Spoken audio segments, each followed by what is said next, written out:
This is day 3 of the August 90 7-day retreat at Springwater.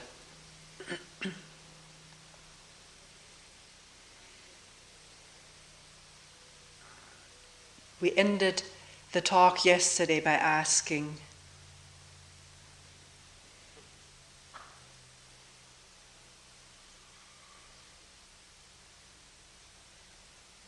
why it is we get angry or hurt, or afraid or sad.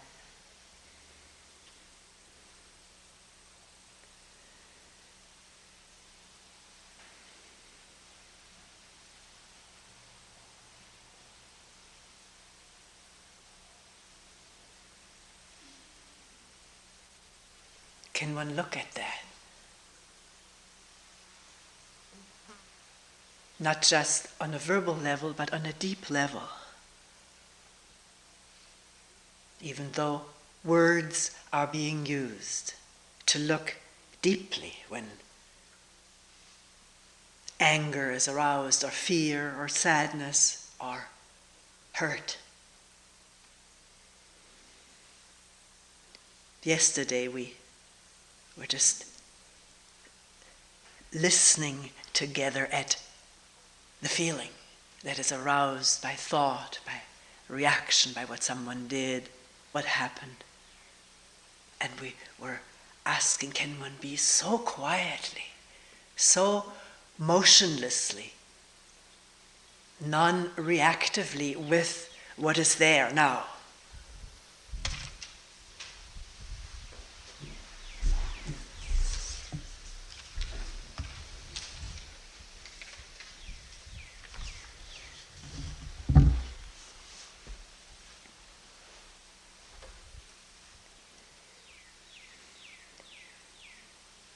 And in such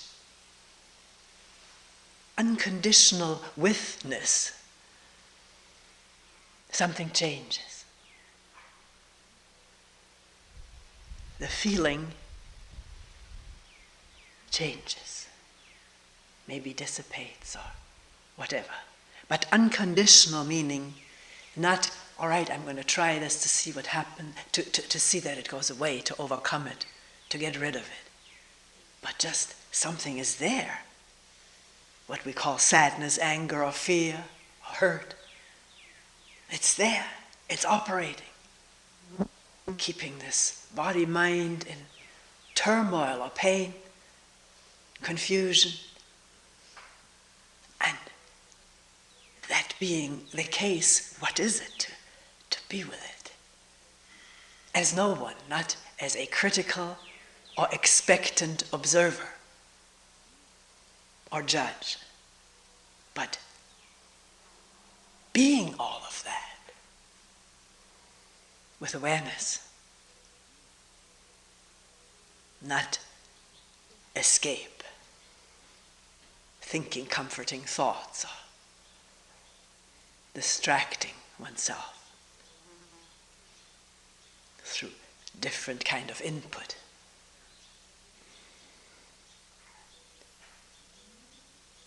But then, toward the end of the talk, we said one also wants to find out, why does one get angry or hurt in the first place?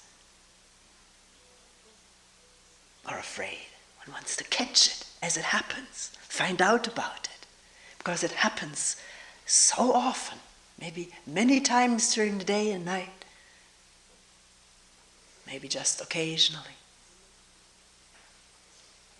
But in looking around at our relationship with each other, anger and hurt and fear seems was what moves the world of humankind toward greater and greater conflagration, terror,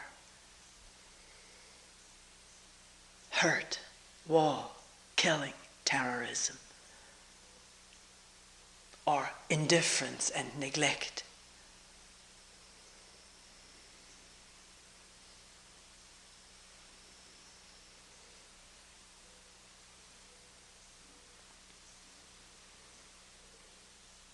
Why do I get angry?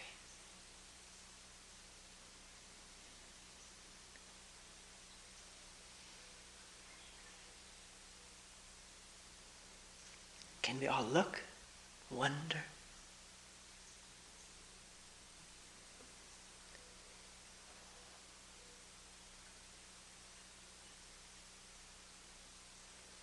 The common, usual thing is that one finds oneself in the midst of anger. It's already happened. Here it is. How it all came about, the mind hasn't followed it. There hasn't been awareness of it. The outer or inner explosion is already happening.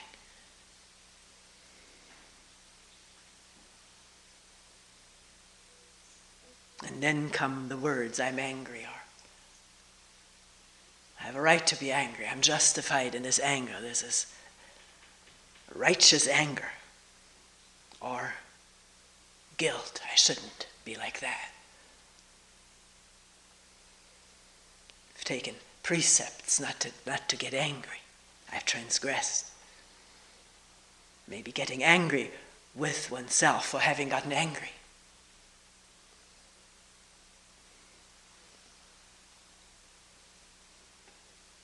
And in this sort of ex post facto verbalization about what is happening to me, the division recreated anew between me and my anger. What has happened to me that I have gotten angry, or shouldn't have gotten angry, or have a right to be angry? Is one interested how this starts to be there at the very beginning?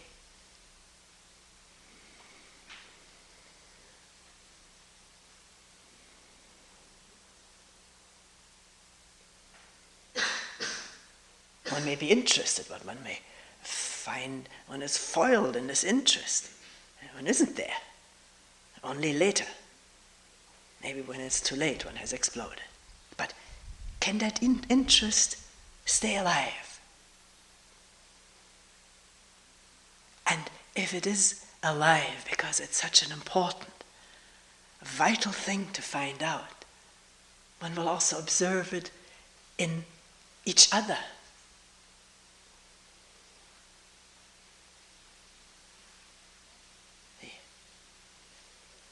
What happens in myself is not so different from what happens in you and him and her and them.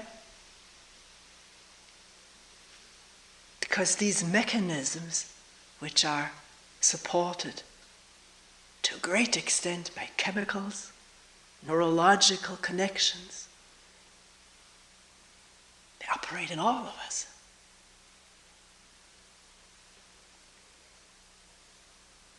We want something, we expect something, and the body responds physiologically to this want, to this expectation.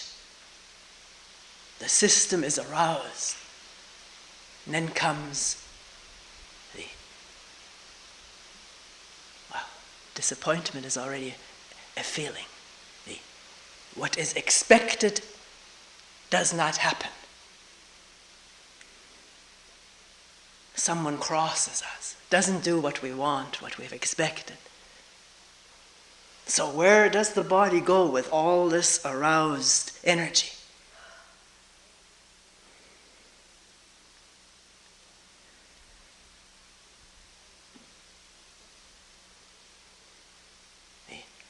An aroused energy expecting something to happen. The course of events would be the release of this energy in the result that one has expected. Getting what one has wanted. The treatment, the looks, the words, the action, the food. And if that's not there, then there's explosion of this energy not being released. The absence of the gratification of release, which has been expected, has been known from before, is not coming.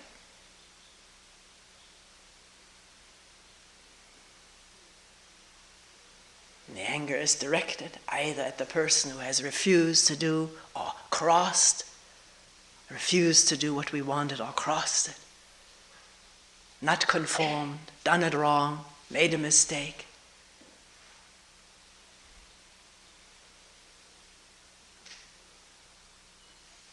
And it doesn't remain physiological.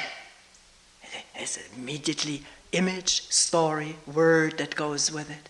The whole thing is clothed in a verbalized event. What he did to me, what she did to me. And the repetition to oneself of what happened arouses the same anger again. I think everyone knows how one can go over and over and over something that happened and feel almost the same emotions, be they fear or sadness or anger or hurt, that were there the first time it happened. Because linked with this event through the connectiveness in the brain of memory, reverberate all the past hurts and angers and pains and sadnesses, all interconnected.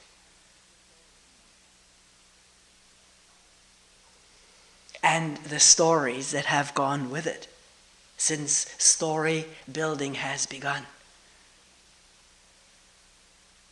Having seen oneself as a victim, maybe at an early age, and feeling victimized every time something similar happens. Victimized by an aggressor.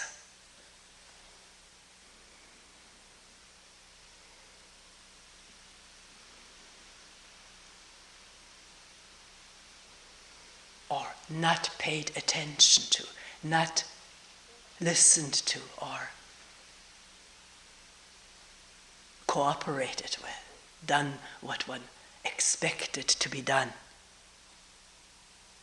It didn't happen, and with that hurt and anger, because of what the body builds up in expectation, because it can imagine the results.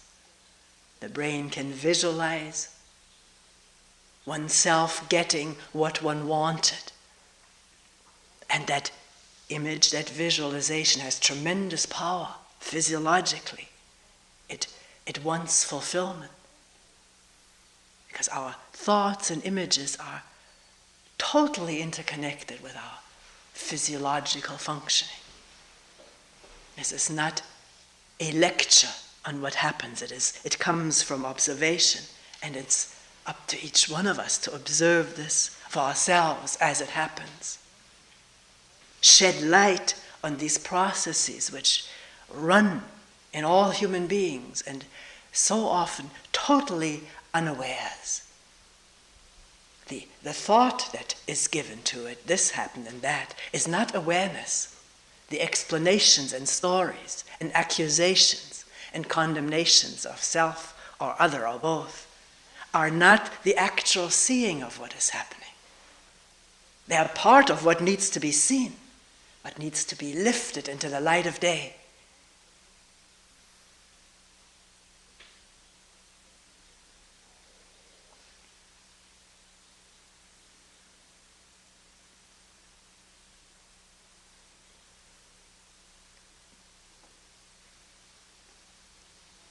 One person wondered whether an image is always involved, or a thought, when strong feelings are aroused.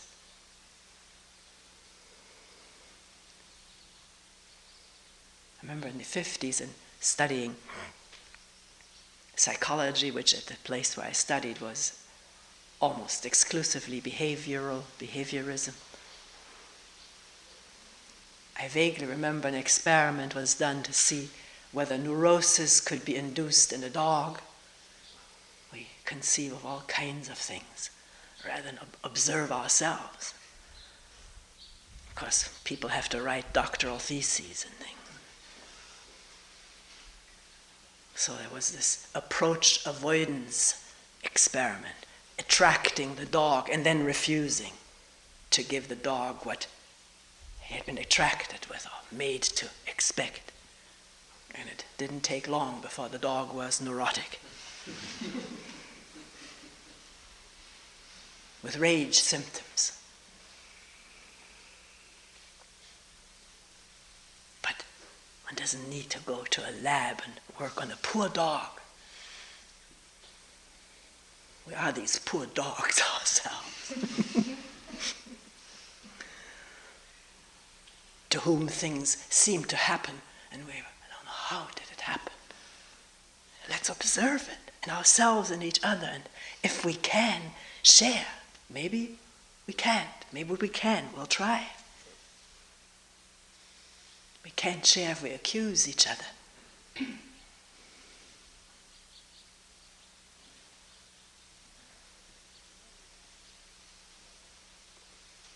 And leave storyline out as much as possible, because that obscures the happening. Although, if it happens, that's part of the happening.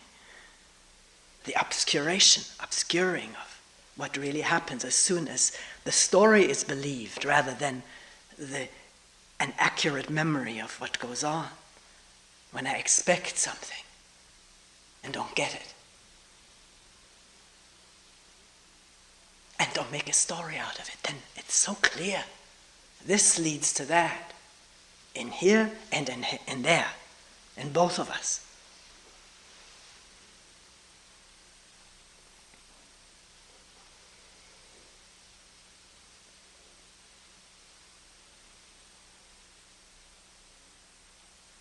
So with the dog, was there an image?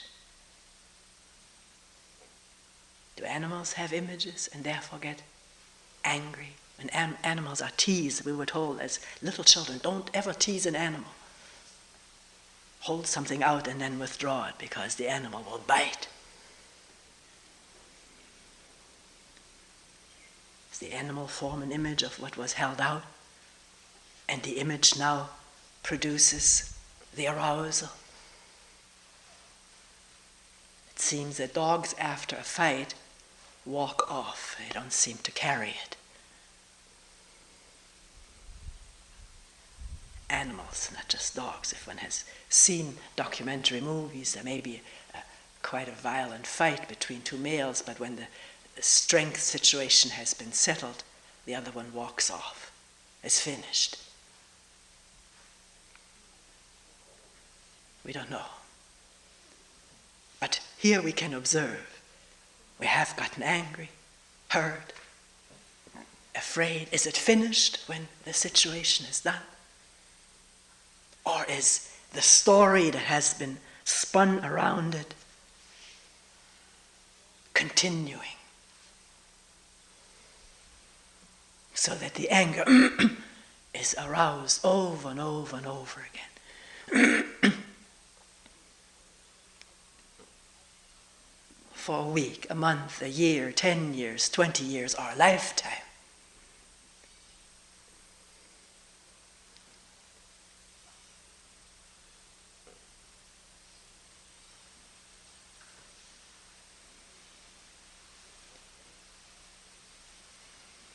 Never forgotten, because it's been worked over so often that it has that much more likelihood to come back into focus. The more we go over something, or the brain, thought, image is aroused about what happened, the more that happens, the more the likelihood of it happening again. And the less it happens, the less the likelihood of it happening again.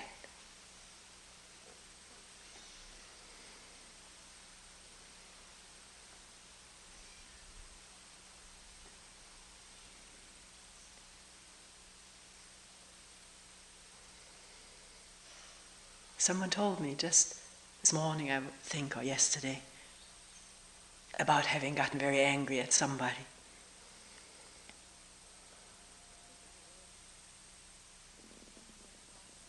And having a bit of awareness of it, being somewhat partially aware of what was going on in this anger at this person. The feelings about it, probably the verbalizations about it and the imagery. But he said, I didn't want to let it go because it gave a tremendous sense of energy, which was satisfying. Felt good.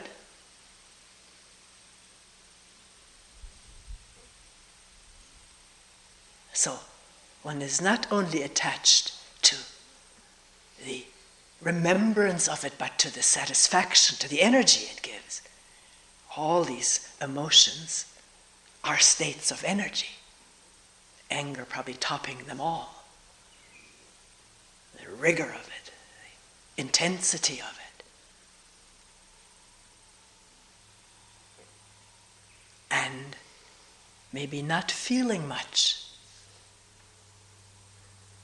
in the course of our lives. We talked yesterday about shutdown, which may happen very early because little children are subdued a lot for expressing emotions that are upsetting or anxiety arousing to their parents as representatives of the society, to having learned to shut down and not feel anything. Suddenly feeling anger feels tremendous. The energy of it, the power of it.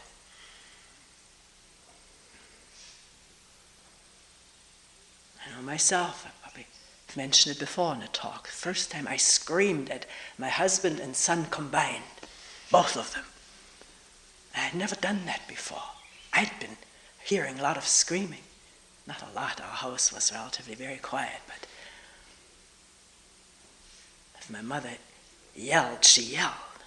And I was frightened that anyone, my sister or brother, could arouse this anger in her.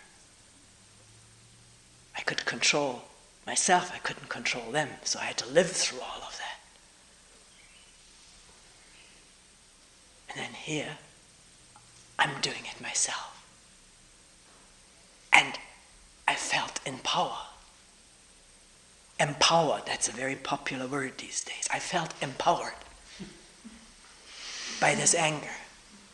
This little child who had never said almost peep, always cried when everybody else was.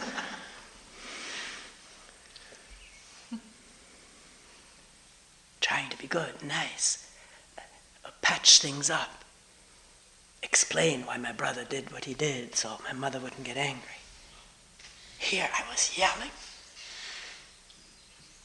My son was not very old, and I could see he looked scared. It was probably in there in his mind and body someplace. Mom letting out this scream and then running upstairs and slamming the door shut. Felt good. And thinking how worried they were. Or maybe whatever.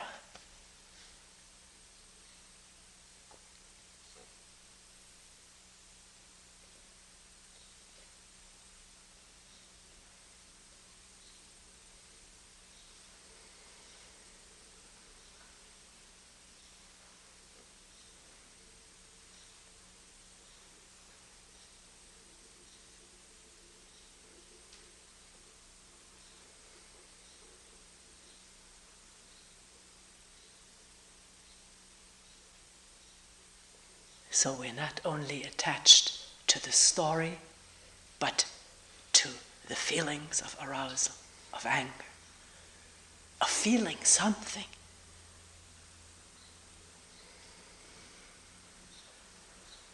In this world of little feelings, few feelings, and so much intellect, so much knowledge,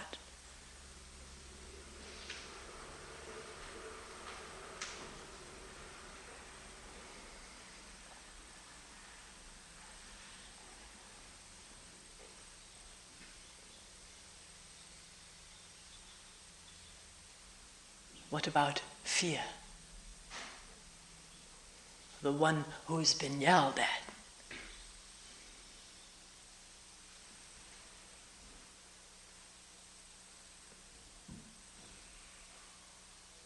Or hit or hurt.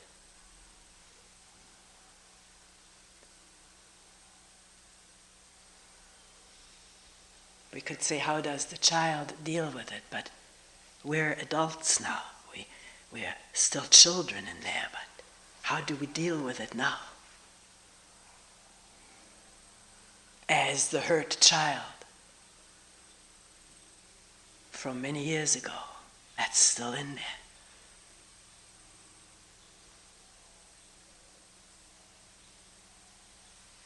Is it another build-up of the story? More victimization, more image of oneself as the afraid one, the unprotected one, the defenseless one.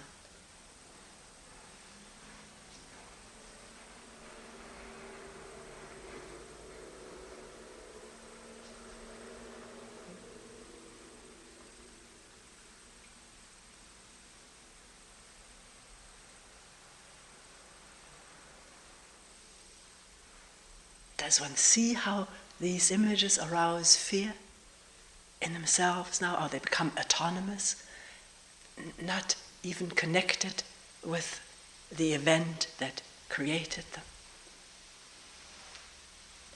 How one sees oneself, the power of that, as a powerful one or a powerless one. How we live up to the images that the brain has created and stored, ready to spring into action and do their thing physiologically. The amazing thing is that this mind can identify, this brain, this mind, can identify with its images and think, this is me. This is a reality.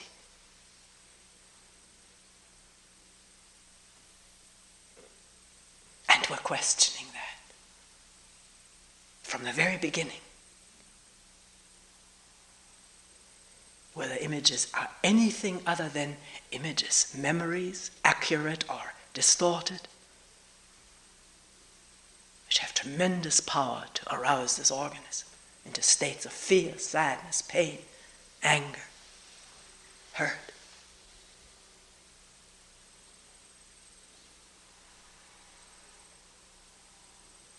That's a fact. Images have that power. Memory images have that power.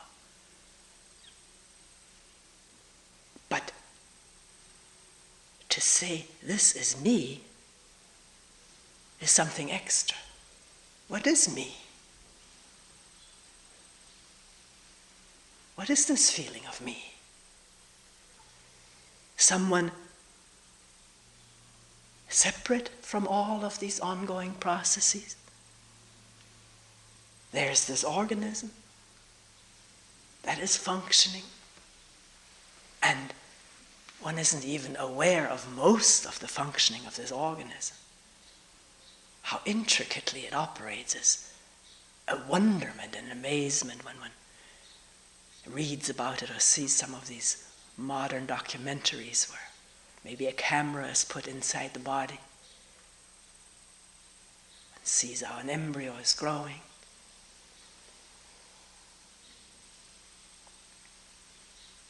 But how electrical impulses operate, we're not aware of. I read the other day that even before an intention becomes conscious, the intention, I want to do something, there's already electrical activity in the brain before any conscious notion is there of wanting to do something. Something has already triggered electrical activity, an impulse. And then when this impulse becomes conscious, we say, I want that.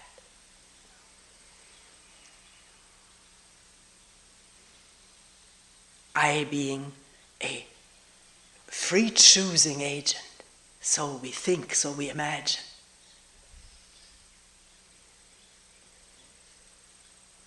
And the idea, if one doesn't observe directly, the idea that one is just the result of all of these organismic forces and environmental forces that have impinged upon this organism since its inception and since life began on earth, because it's all evolved. That ideas can be very scary to us, or very insulting, very unsettling. And we're not asking to accept unsettling ideas, but to begin to observe for oneself what happens when one gets angry, or when one has gotten angry, or when one is afraid. The role that image plays. What happened in the past and what will happen in the future. Or what happened to me as an image, as a video, a movie, a tape.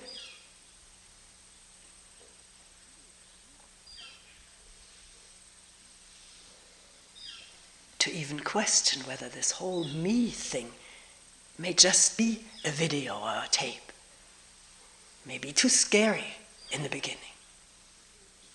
But it's open to observation,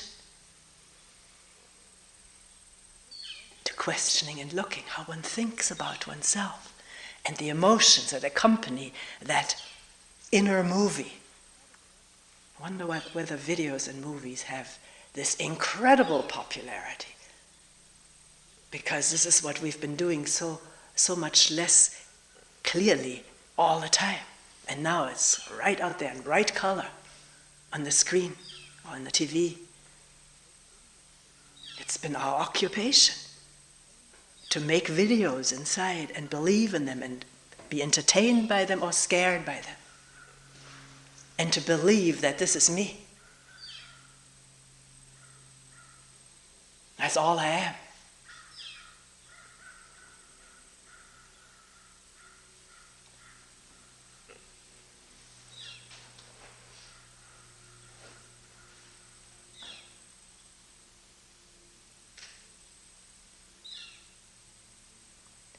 A memory comes up right now.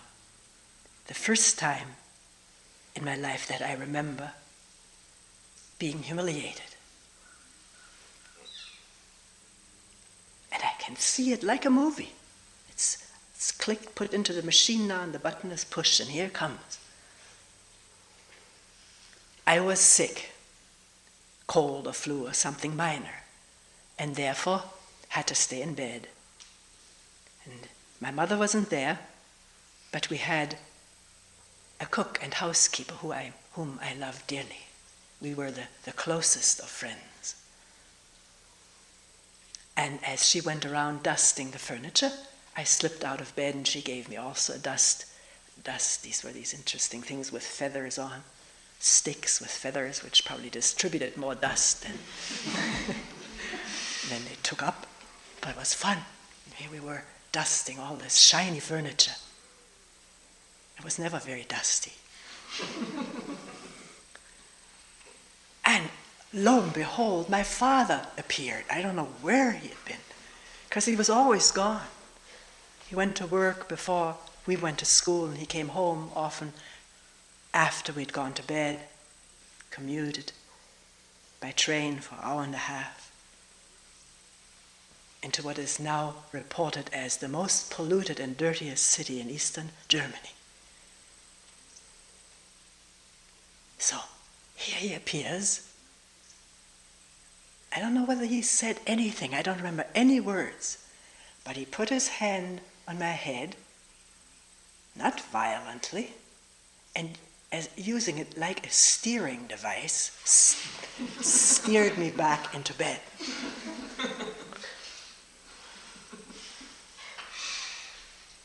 I didn't say anything either. The feet just went along under the steering device. And I felt so humiliated. I don't know whether I had that word at the time. Probably not. But for a while I had felt, in the presence of Lisbeth, I had felt like her. We were on an equal level. We were both dusting. I wasn't the child and she was the adult. We had that kind of relationship. I read to her when she was cooking or pressing clothes. I read books to her. And instantly, with my father appearing, I was the little child who had to obey, who did something wrong, who had to, well, I don't think I have to say any more. It was very humiliating, although he probably didn't feel that at all. He did what he felt was the right thing to do. A child with a cold stays in bed. That's how it was in Germany. It's not so in this country. Children with colds are all over the place.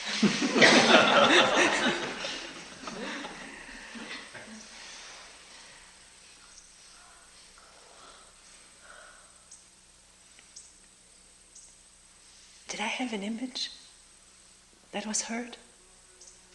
I most certainly must have. Image of being an adult or autonomous, independent. And the hurt of that, and the imposition of the image of the child, which I didn't want to be.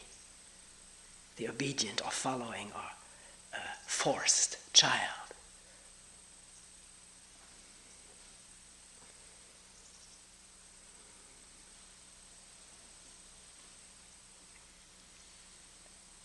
I don't think I would have been that hurt so that I can still remember that. I don't have so many memories, but there's a very strong one. I don't think I would have been that hurt if there hadn't been all this imagery.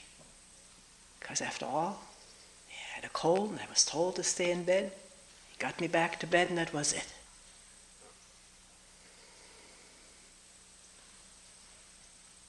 Was gentle about it. Didn't scold me or pinch a little bit or pull at the hair. I didn't do that.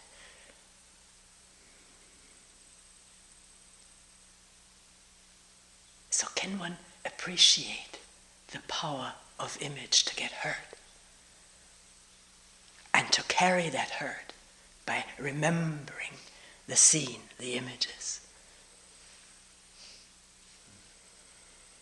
And the power of grudge. I didn't grudge my father. That didn't happen because I was very fond of him.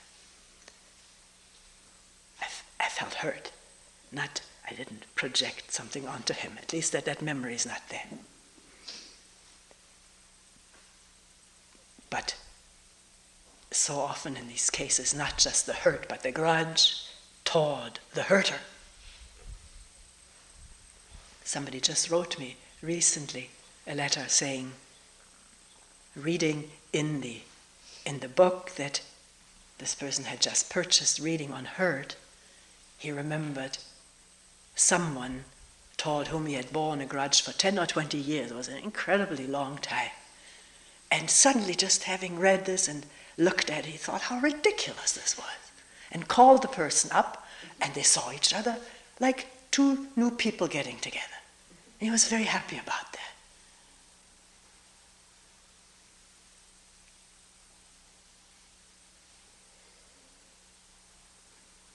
He may have called this person up, as soon as he said his name, may have hung up on him. He said, sorry, I don't want to talk to you. You're my arch enemy, and I need an arch enemy. Wouldn't have said that, but that's why we keep these things up. Because is it that we need this kind of, I don't know what attribute to give it, this kind of energy to keep us feeling alive? Sick energy. Is that too judgmental? I don't want to be judgmental because then we won't look at it. And what is important is to look at it, not to judge it.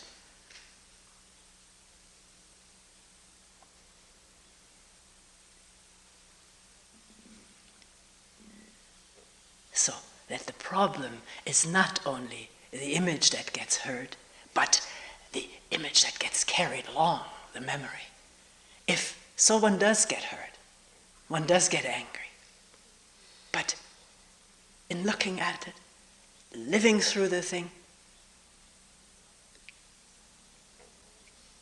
can it be dropped, not gone over and over and over and over?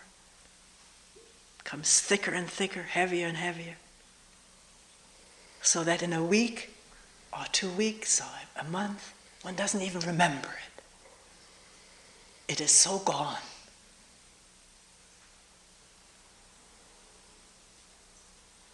One one can't do that for someone else. That's impossible. Or is it? Because if I forget what you did, and we meet, and we approach, and that memory isn't there, does it help you? Or does it help me when someone seems to be free of that, who comes toward me? I think I hurt him, I think I did a stupid thing. Feel ashamed of it. But I look into this person's eyes and there's nothing there. Not forgiveness, but nothing. That helps me.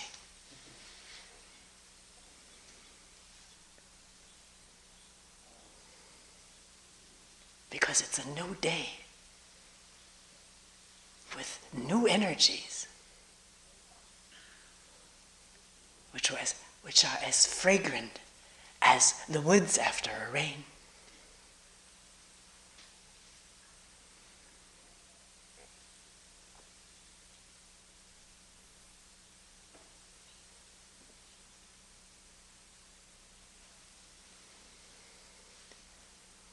What about sadness? We haven't talked much about that.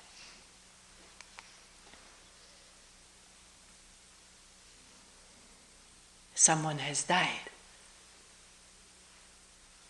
who's been very close to one, very dear, part of one as it seemed, as it were. That person has died. He's gone, she's gone.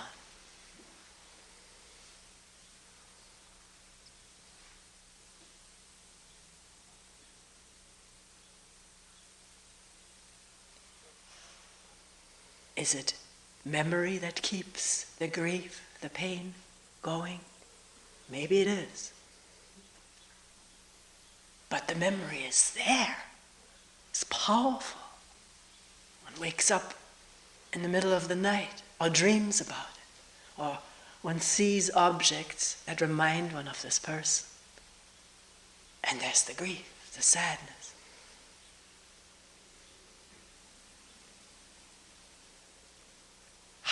How simply can we grieve?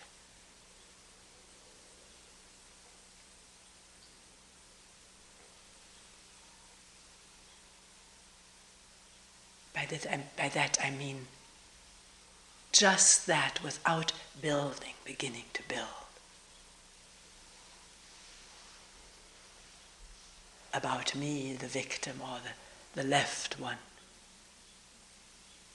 Whatever the mind seizes upon to add to the story. Grieving there is, because everything reminds one. The memory is so powerful.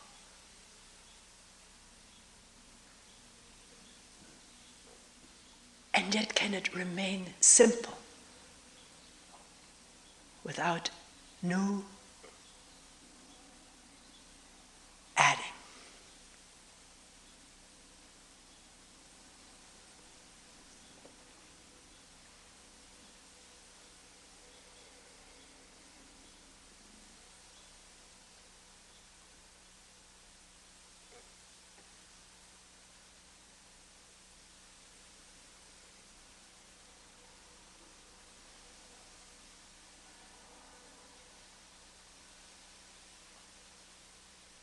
Not repress the grief when it comes up. Why repress it? It's there. But can it really be felt the way we talked about it yesterday? Not knowing it.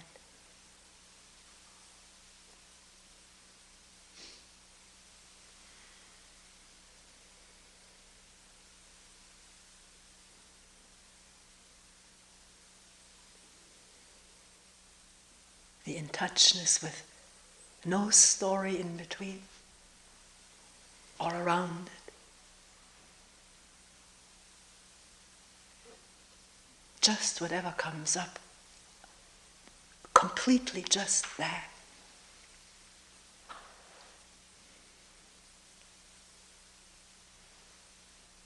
And if the mind opens to hear a bird or the gentleness of the moving leaves in the wind, will there be the thought, you should grieve, you shouldn't distract yourself.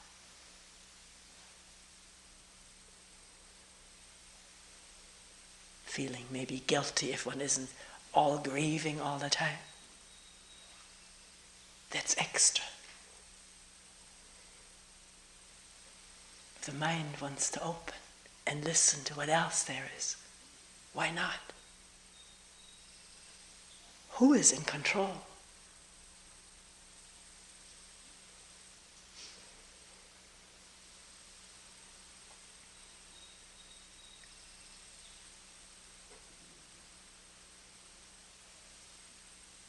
So whether there's anger or fear, sadness or hurt,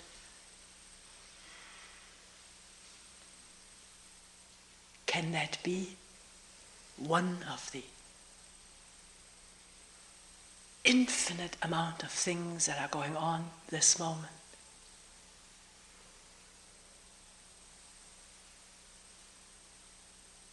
Not denying it, not wallowing in it, just there.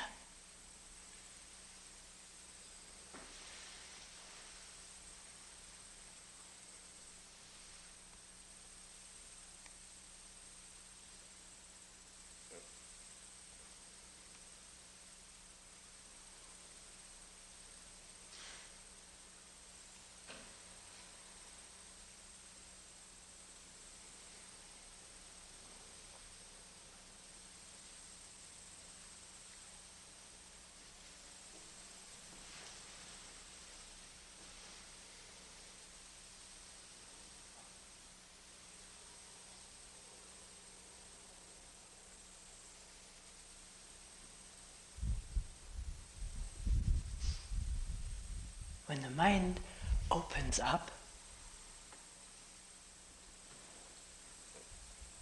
not just sticks with what it thinks it must stick to, but opens up.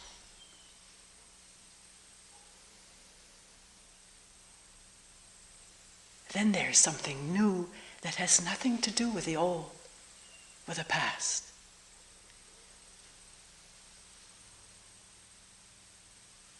With time.